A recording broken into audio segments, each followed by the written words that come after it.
Thank you very much, Danica. It's always a pleasure to do anything at court level, because you have to find a way to dial back a little bit. We are used to talking to a technical audience, but this is a chance for me to talk about these things the way maybe the person on the street would understand.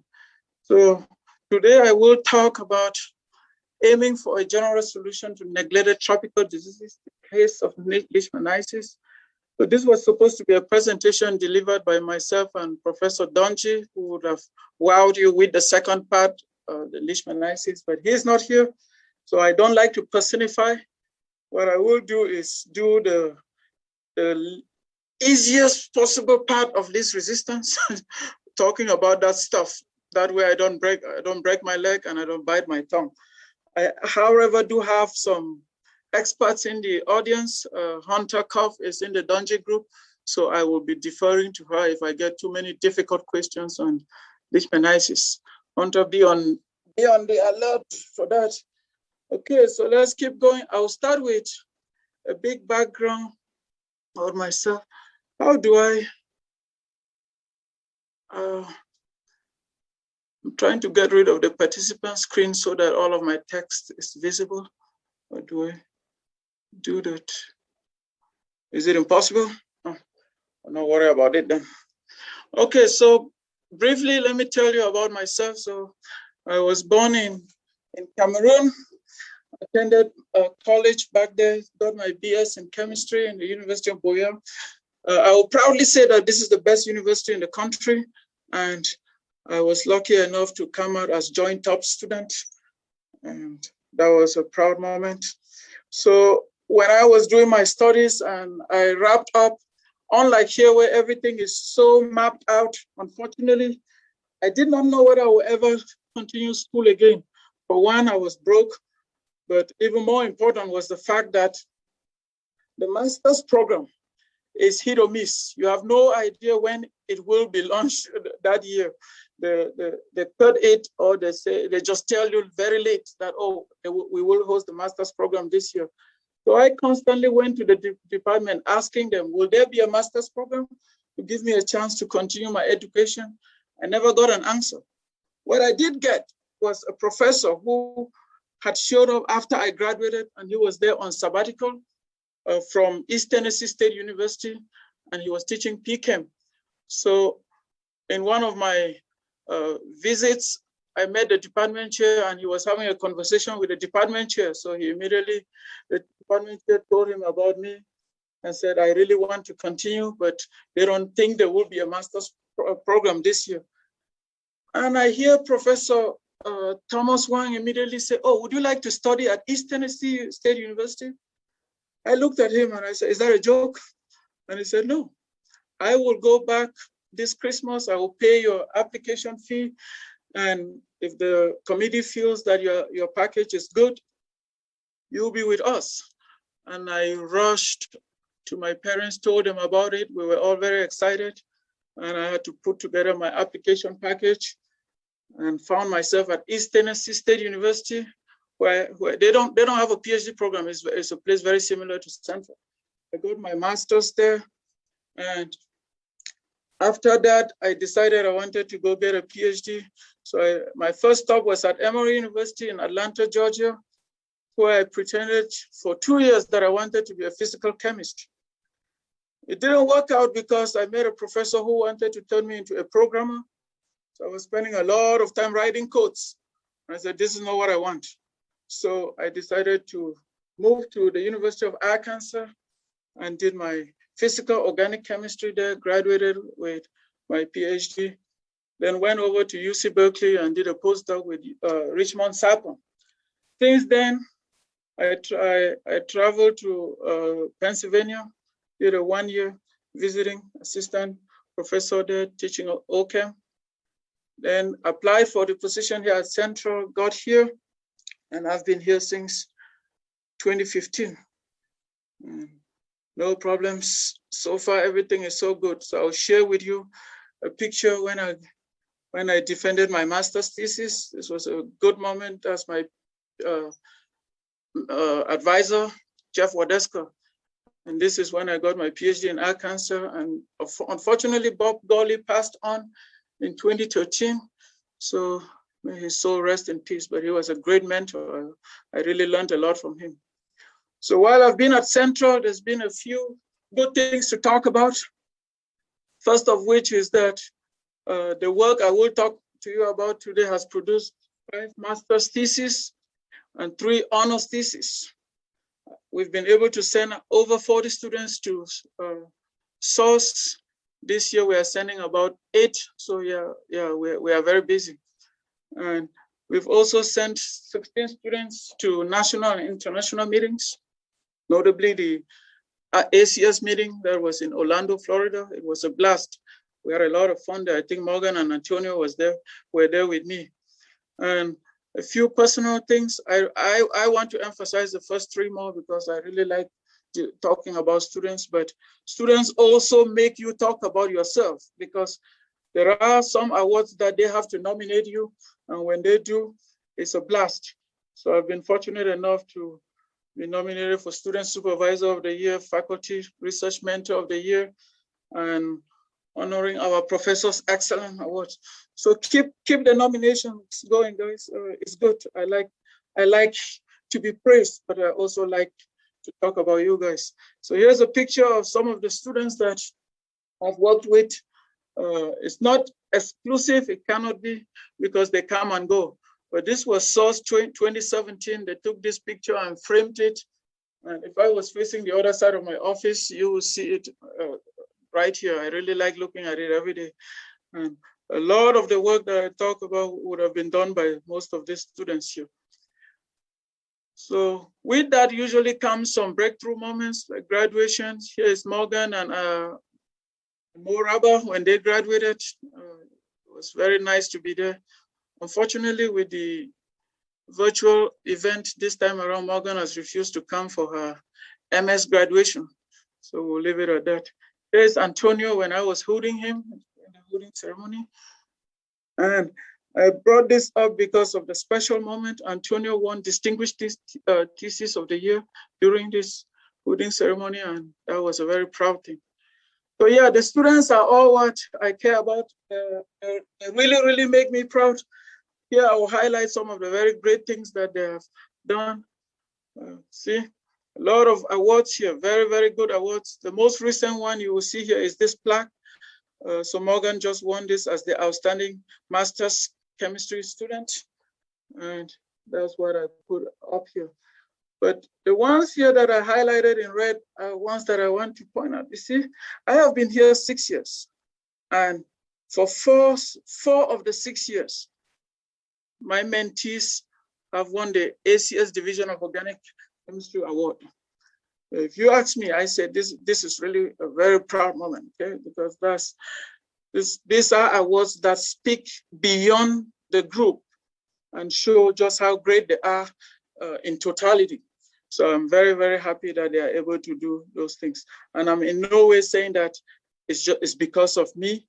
I'm saying that because they happen to join my group, they are giving me the opportunity to brag about this. But it's all about them. It's really, really, really their efforts here. Yeah. So I show you a lot of students, and you might think recruiting students in my group is tricky. It's not, or it's difficult. No, it's a very tricky scenario, because this is what happens. You walk into Beng's office and you say, oh, I'm interested in doing research. The first thing that I do is I show you acetone, which is this 3-carbon molecule that is on my left hand. It will be on your, and I show you this complex molecule, complenidine. And I say to you, if you join the Beng group, chances are that you'll be working on something this complex.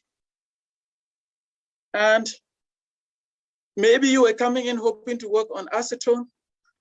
As it goes on the matrix, if you watched it, you will remember Neo and the other guy interacting. And I don't hesitate to tell students that if you take the red pill, I will take you to Wonderland and show you how deep that rabbit hole goes. But if you choose to work on acetone, my group is not the right place, no hurt feelings, walk away. You see me on the street, we still greet each other, but you are not joining my group because I like to work on complex molecules. So what happens is I get different reactions. You get Hannah Bronston, who is like, okay, I'm going to give you a smile, but I don't really know what you're talking about. And then you get Omar Farah and Mo Rabah, who are just excited right off the bat, and they're like, bring it on. We're ready for it. And Spencer Lansville, Ian was also very excited, and he had worked in the Marines before, so he was very, very experienced in dealing with difficult stuff. So it was like, I don't think what you're talking about there is any difficult, any harder than what I'm used to.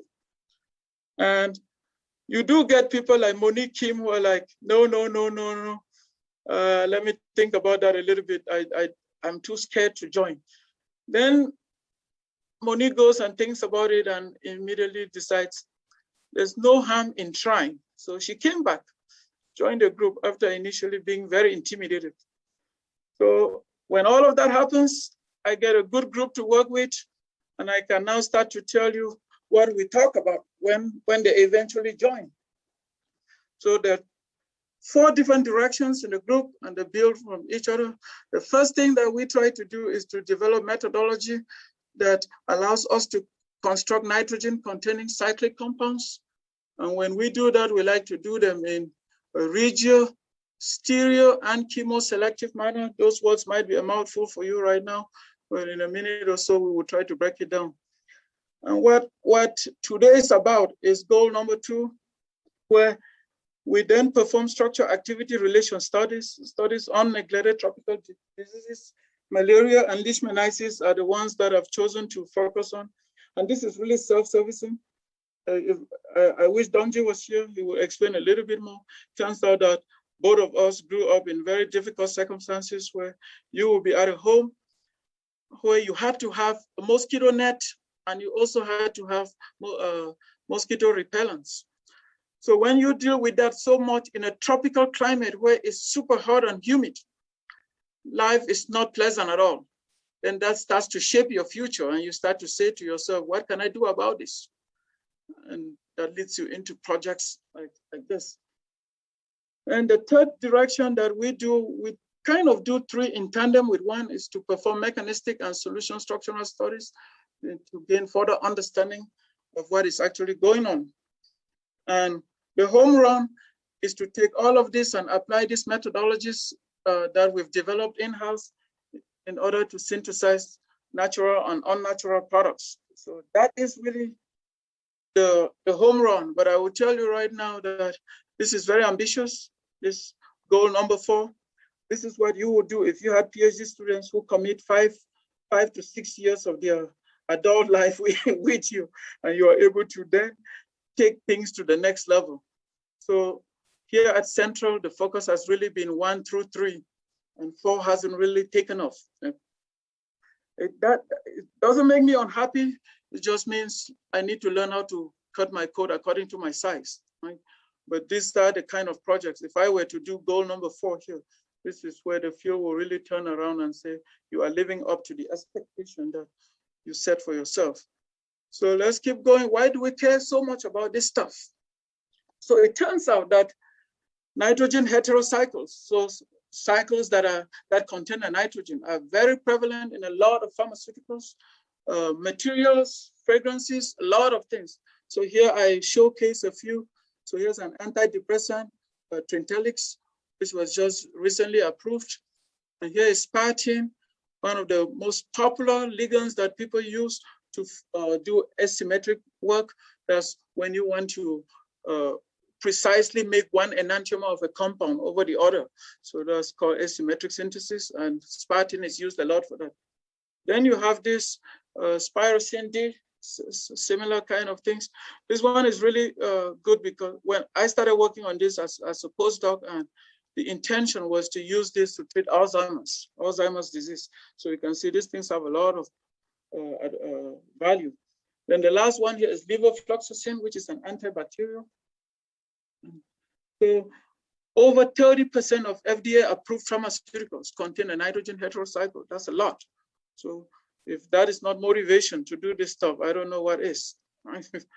Okay. So in order to achieve this, there are two ways that we go about it.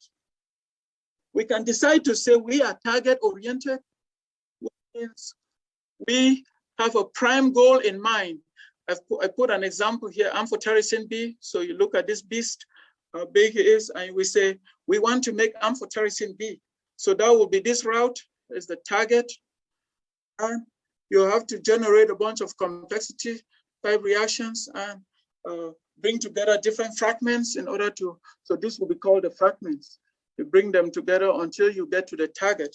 So this is all good. This is what I was alluding to earlier. This is my bullet goal number 4.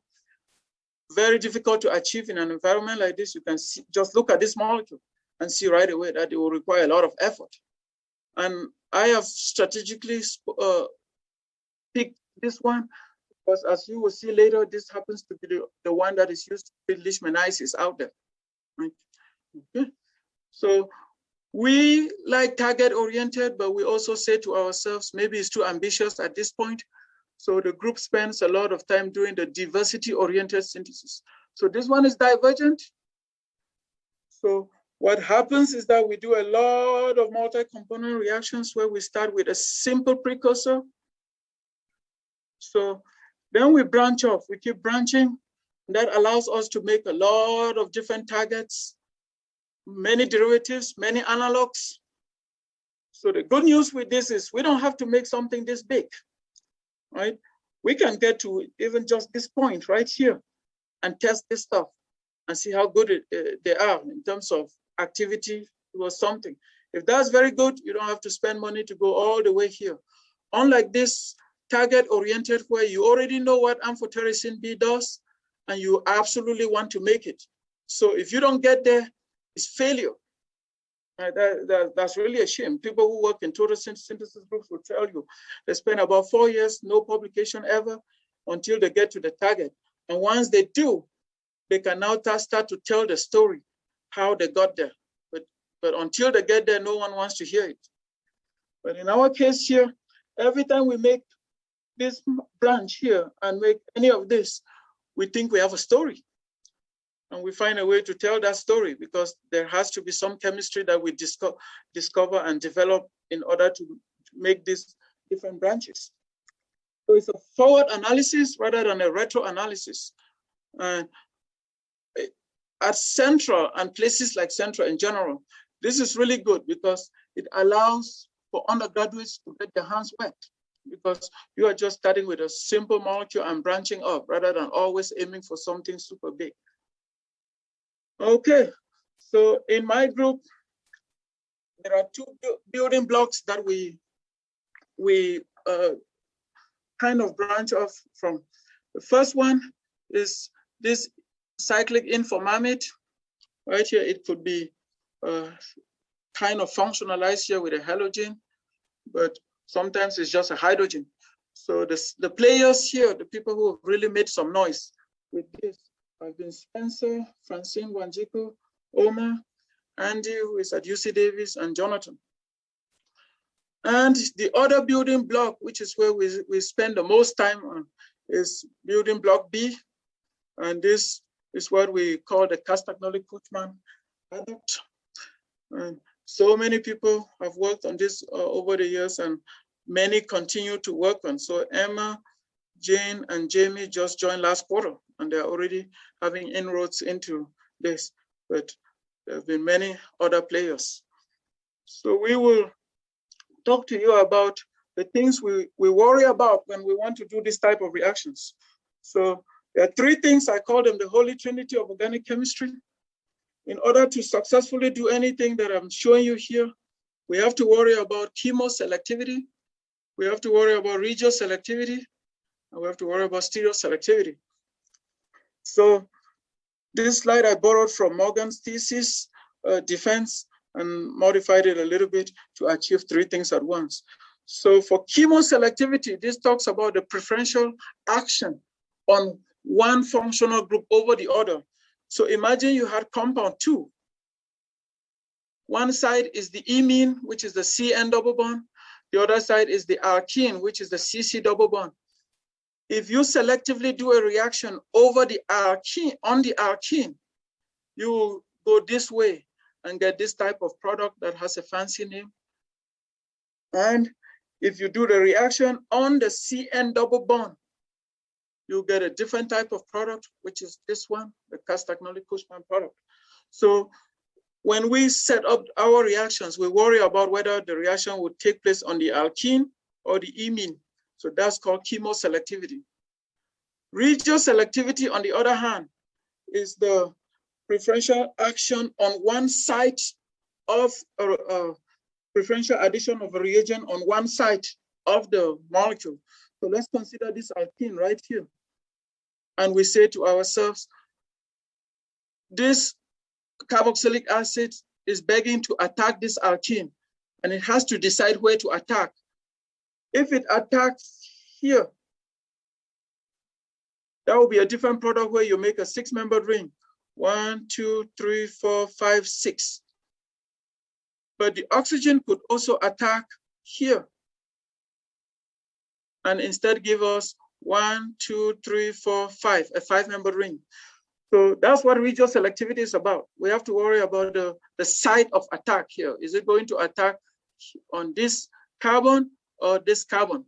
So students in my class will talk about Markovnikov regioselectivity. And that's kind of the discussion here. So this is more of an endo versus exo, but that is for technical people. Stereoselectivity is the next thing we have to pay attention to.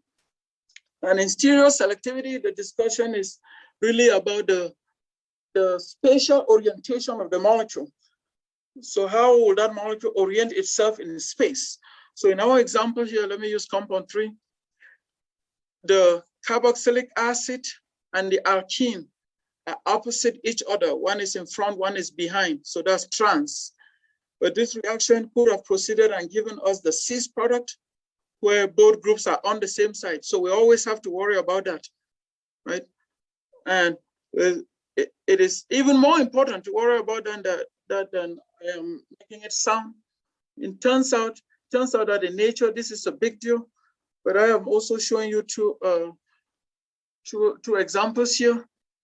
So this is albuterol, and you can clearly see here that just by having these groups oriented such that the OH is in front, which is now the R configuration, versus the OH behind, which is the S, you get different results in how the mode of activity of this stuff.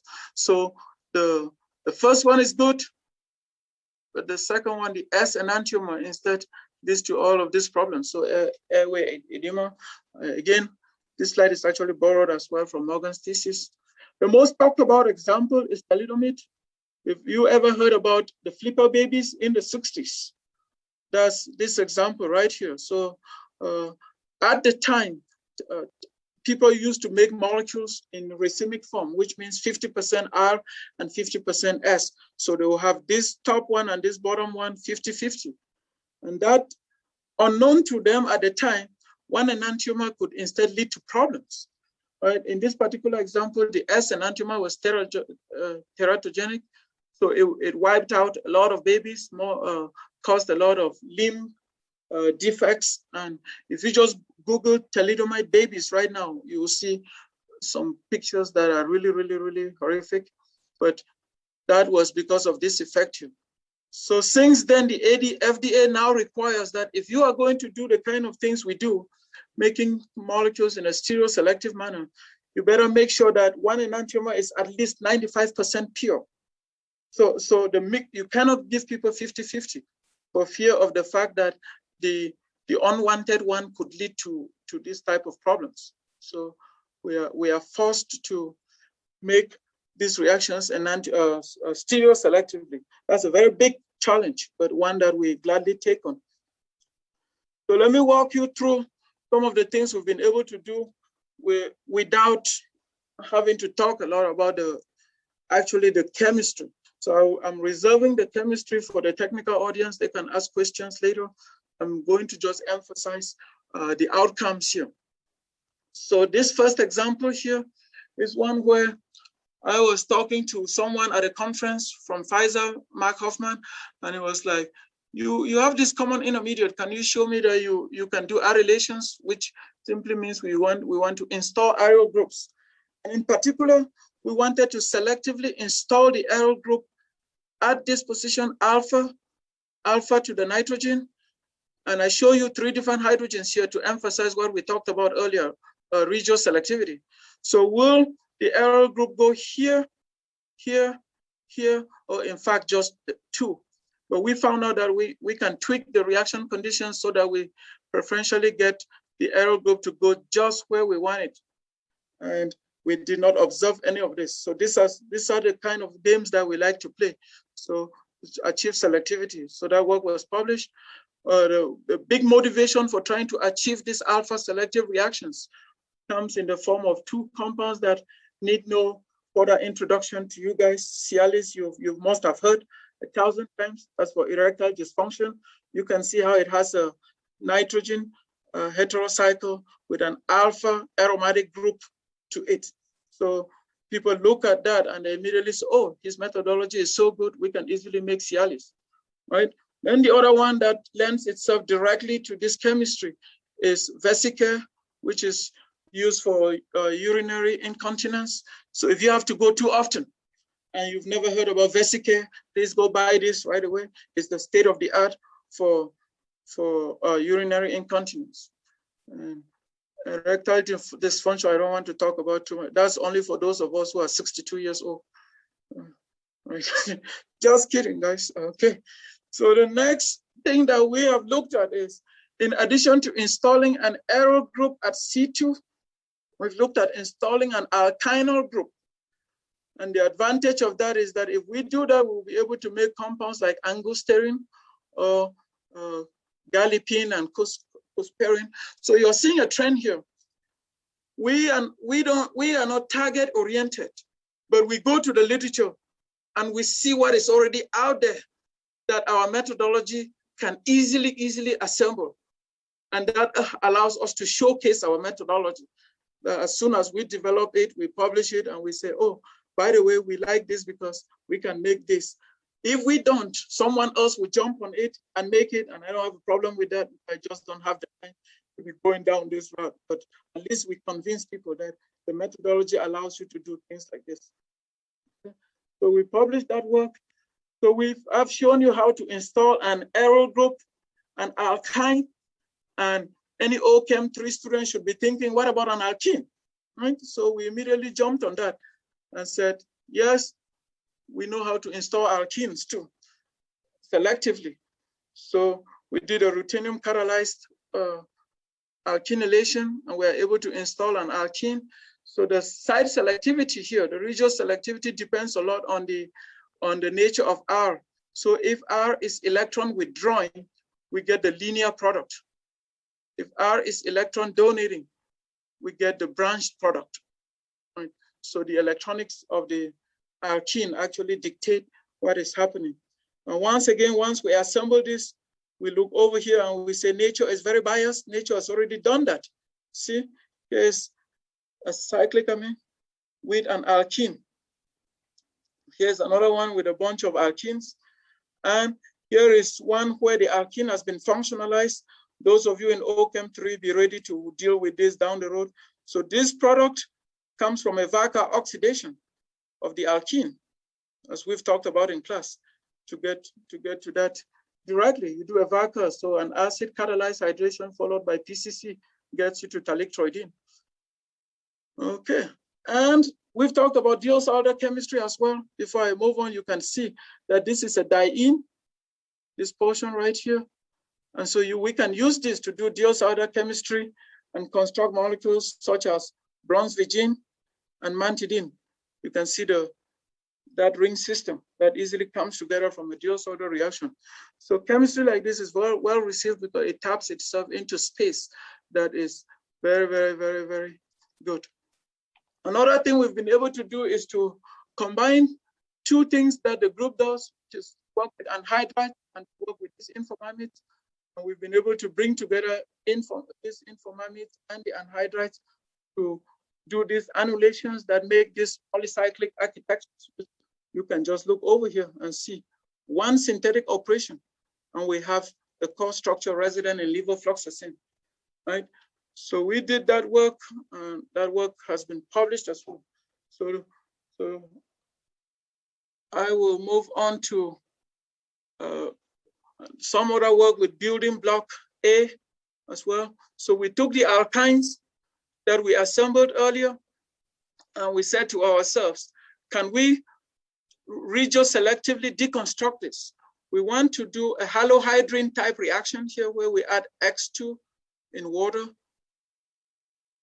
Our source of X plus here is actually N-halosuccinamides, like N-bromosuccinamide. And the question is, will it attack here or here? And we found out that we could selectively attack here, then put the OH here. Compounds that have a nitrogen and an OH on the same carbon are very unstable. Those are called hemiaminals. So they immediately ring open to make compounds that will be otherwise very difficult to make using other methodology. So we were able to deconstruct that, and Omar and I got that work out. The last thing we were able to just recently do with this intermediate was to take all of the different ones, both the alkynes, the alkenes, and the aryls at this position, and say to ourselves, can we rearrange this ring? Can we skeletally remodel this ring in a ring contraction type reaction? So N here will be the size of the ring. So we wanted to achieve rings of smaller sizes. So we went from N to N-1, and by so doing, we installed a ketone alpha to nitrogen. Turns out that there are only 2 reports in the literature, ours and another one, of how to install ketones alpha to nitrogen. So this work was received for that purpose. So now I will go over on to building block B. This is where we do most of our damage. And to date, so unlike the other cases where I took each one after the other, I'll compress all of this so that we have time to talk about the other fun stuff. So over 10 publications have resulted from building block D so far, and we are far from done, because I will show you here, Emma just joined, this is not published. Antonio's work has not been published. Victoria's work is not. Omar got his out, got this out. Morgan's is not, and Katie got his out, and Megan did. So when it's all said and done, I'm telling you, this compound is going to be regarded as one of the most charitable compounds out there in terms of getting us stuff, right? So overall, without boring you with too much chemistry here, what we do is we take this common precursor and we continue branching off, as I showed you in diversity-oriented synthesis, to make more complex molecules. So we can make this 6,5 bicycle, 6,6, and 6. Is this 11? Omar, can you remind me? 1, 2, 3, 4, 5, 6, 7, 8, 9, 10, 10. So it's 6, 10. So we can do a lot of these different things. And every time we do this tweak, I want you to recognize that it's a big deal in the field, because we immediately find molecules that have exactly this scaffold that we are showing here. And that's why we're able to get this stuff out. So 3 or 4 of these are worth talking about in terms of the mode of activation. Victoria's is very, very exciting. Actually, I should say that we submitted Victoria's work earlier to a very, very, very, very top journal and got attacked because they said we didn't know the mechanism quite well. Or simply put, they said we should study the mechanism further. They were fascinated by the fact that we could just take a molecule like this, where this is a hydrogen, lose a hydrogen from here, and lose a hydrogen from here in order to make a bridged bicycle here. This is unprecedented. Those who've taken organic chemistry know that hydrogens are not good living groups. So to be able to just rip off these hydrogens and make this is non-trivial. So Antonio's work, the same thing. Antonio took this to a conference, and he was invited to give a talk twice. because they wanted to hear this the second time, right? So that was really, really good. So I will move on here to our second goal that we have at least 5 to 10 minutes to talk about this. So once we've made all these compounds, so my goal as a chemist is to build this library of compounds, which is why I emphasize this a lot more. And once I do that, I get collaborators involved. The first thing that we decided to look at was to develop a cost-effective treatment for Leishmaniasis. So this is where I will say less and hope that others will help me out. Hunter, please take note. So Leishmaniasis, this is a parasite disease that is transmitted by sandflies. And we happen to have way too many of them in Cameroon. So this is a big problem there. And there are 3 forms. You have the cutaneous form, the mucocutaneous, and the visceral. The visceral is the most talked about.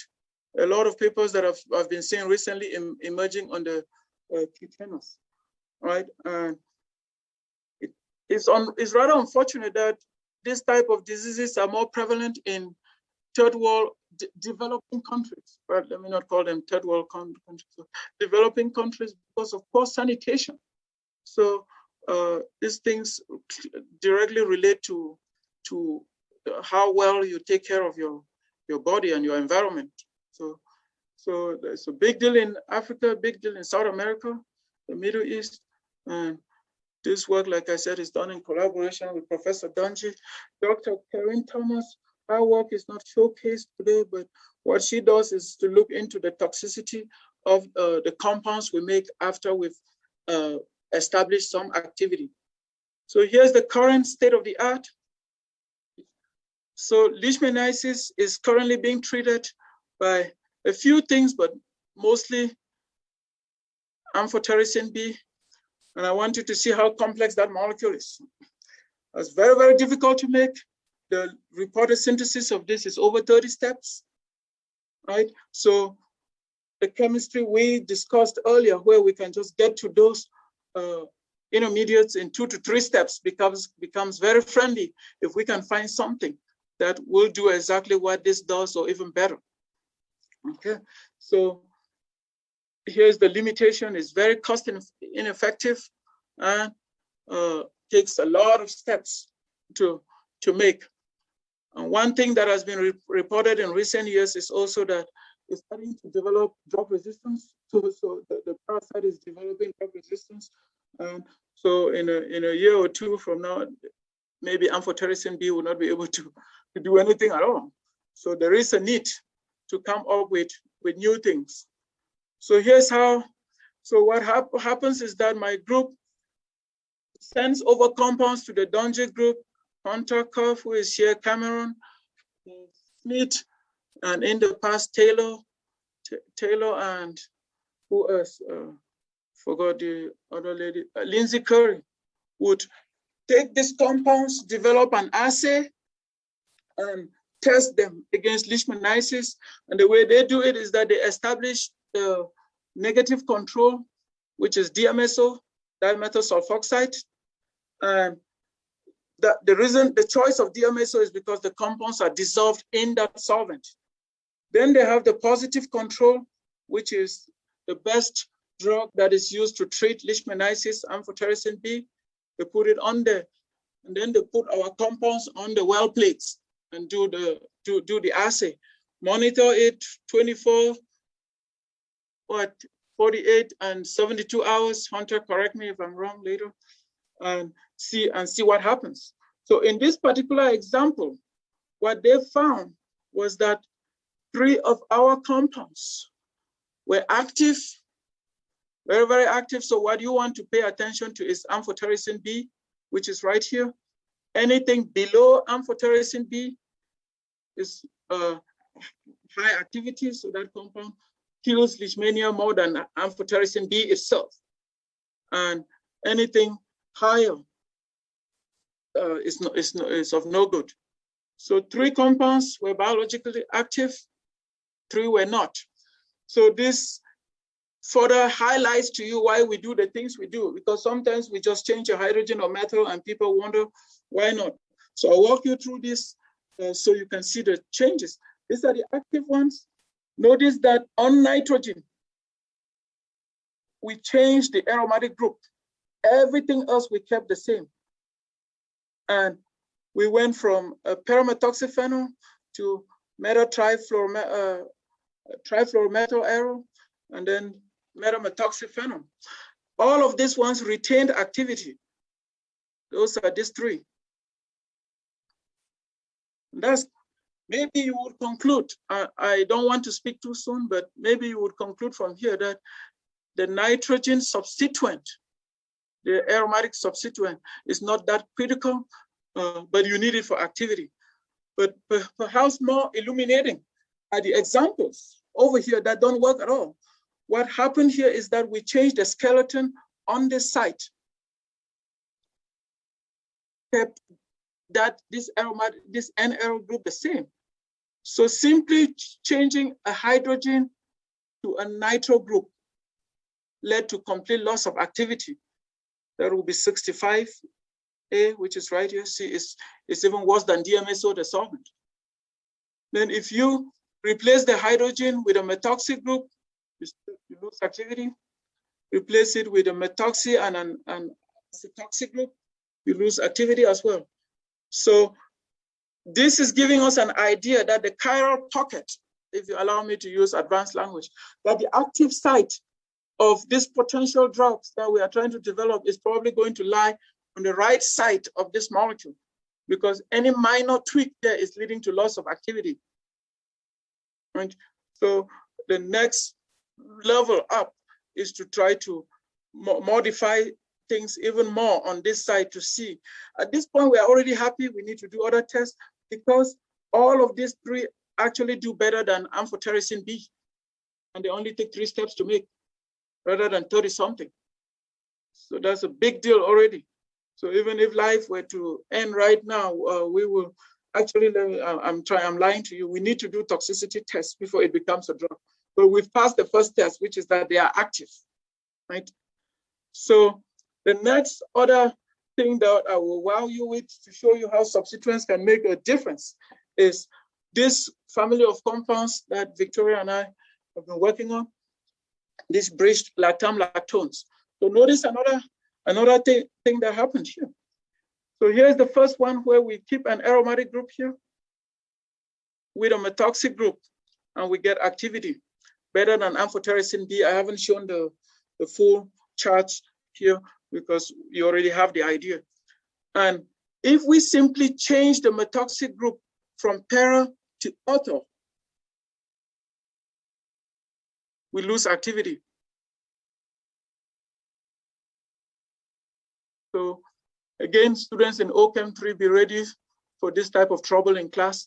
So clearly regio selectivity matters, whether you do auto substitution versus para substitution. Look at what happens in the biological world. You completely lose activity, probably telling us that there is a steric consequence, a price to pay by bringing this thing too close.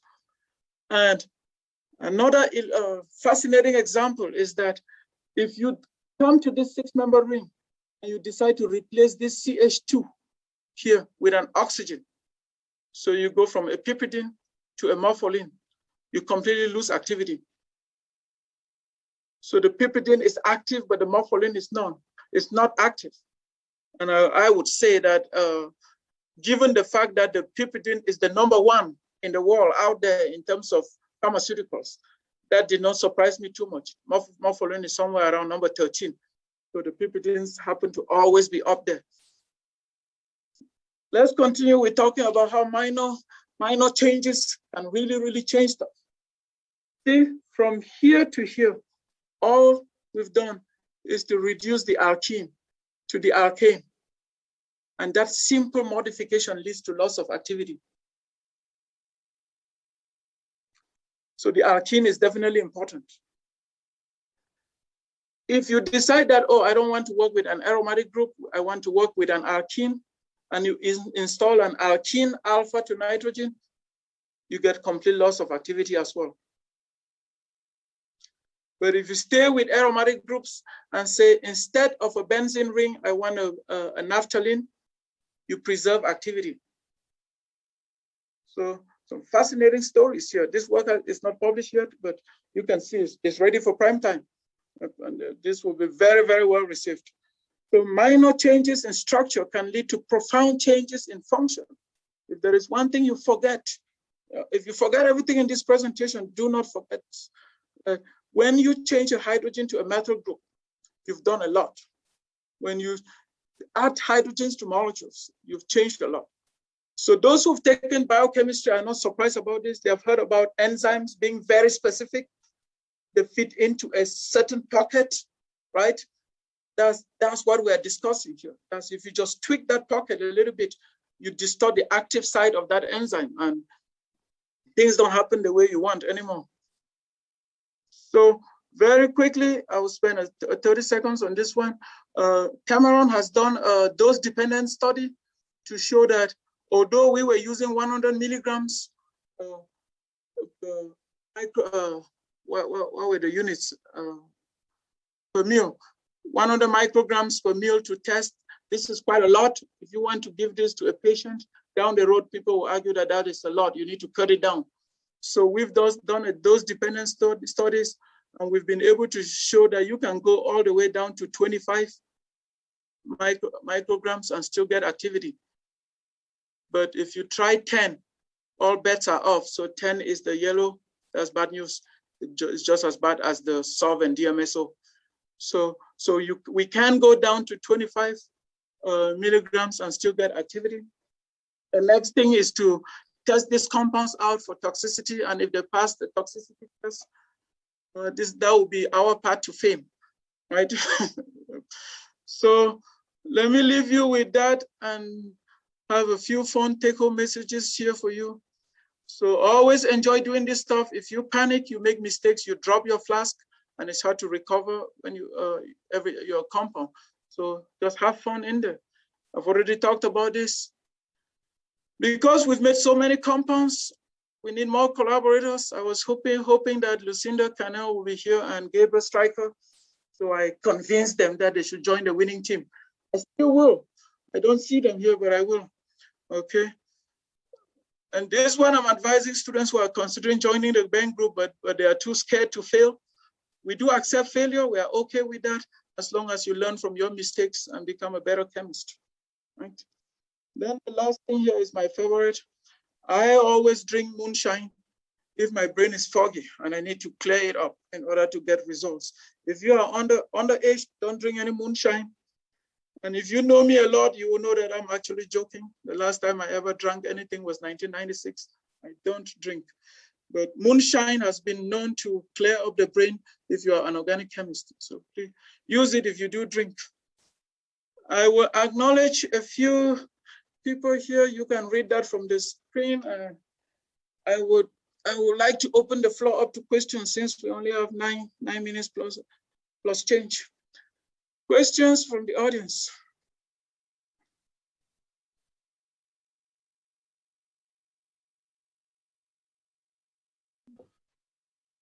You have a question in the chat.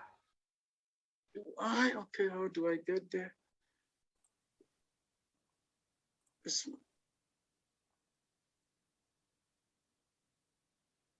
Let me see. May I have to stop sharing to see what's in the chat? So Jennifer Moore has a question. How does amphotericin B not collapse and form bonds across the ring? So it's an excellent question. The short answer is that I don't know for this specific example. However, we have a lot of experience with macrocycles, which is really where your question is coming from. That is a macrocyclic architecture. It's very big. And so one would think, one would think that it should be able to just collapse and do what you are saying, like alkoxylations or hydroalkoxylations across the double bond. But the reality is that it is stable enough to be able to go through the 10 years drug screening process and get to this step. So I wish I could give you a better answer, but all I can say is this particular macrocycle is stable. Jennifer, Dr. Beng, how close are you to finding a new pharmaceutical that will be cheaper to make? How close toxicity test away from being close? So Danica is a good question. I like success so much that I try to hide failures. Dr. Thomas has already started testing some of this. And the bad news is that every single one she's tested so far has been toxic. So that kills our spirits. And in order to keep our motivation up, I have decided to tell her, don't tell me too much about your toxicity test. I really want to hear, but I'm actually joking here. It's good to know. That way we look for different candidates, but she's only tested 4, so it's not a dead end yet. Right.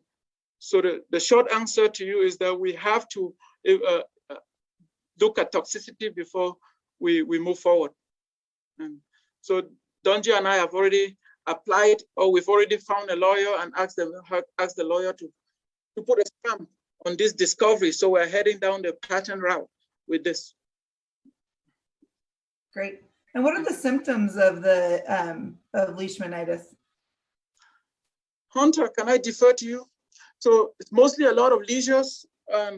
Growing up, I had a lot. That's you know how you have a wound, and the wound opens up, and it just starts to leak too much. That's what I was used to seeing. But Hunter, if there is more, can you add to that, please? Yeah, I can just do a quick little rundown. Cutaneous leishmaniasis, which is specifically kind of what we work with in the lab, is just skin lesions, like Dr. Beng said. So at the site of infection where the sandfly bites the host, that usually swells and gets really irritated. In mucocutaneous leishmaniasis, it focuses on mucus sites on the body, so a lot of corrosion around the nose, mouth, and kind of just any moist areas. And then visceral leishmaniasis, which is the most fatal, has the infection occurs in like the spleen and the bone marrow and the liver. So that's kind of where that happens.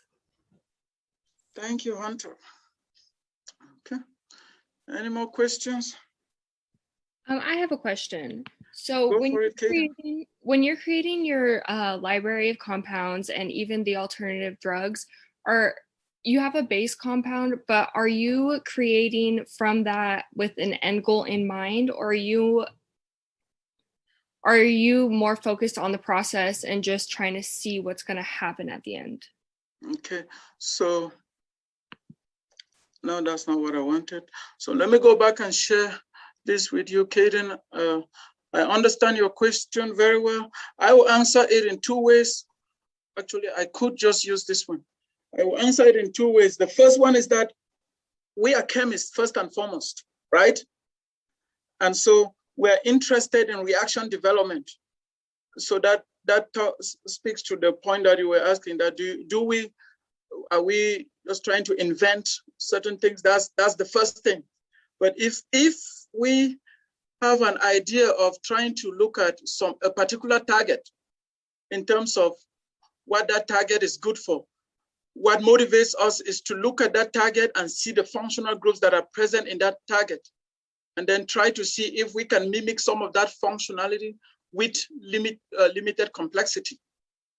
Does that make sense? Yeah, that makes a lot of sense. Yeah.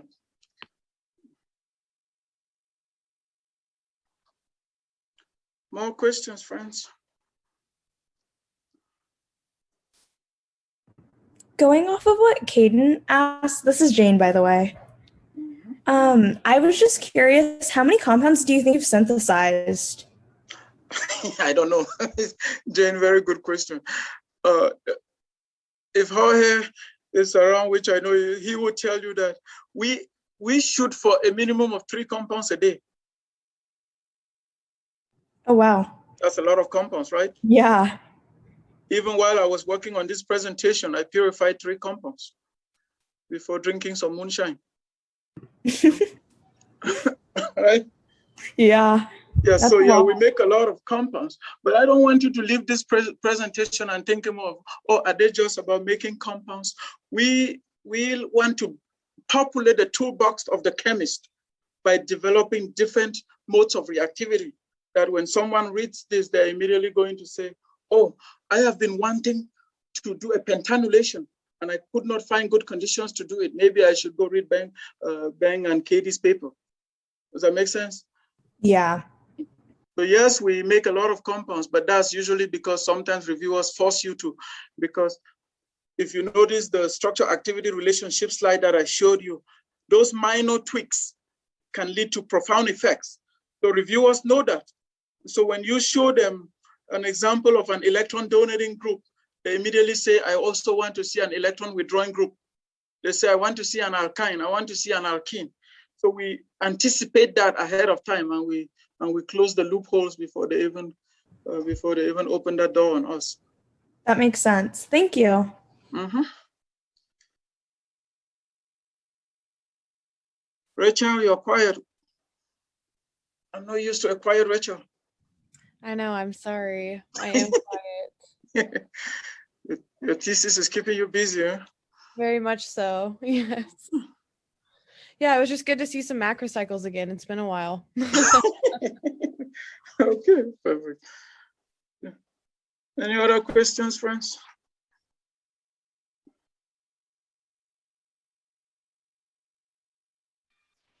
Well, thank you so much for presenting. It was great. I learned a lot, and hopefully the rest of you did also.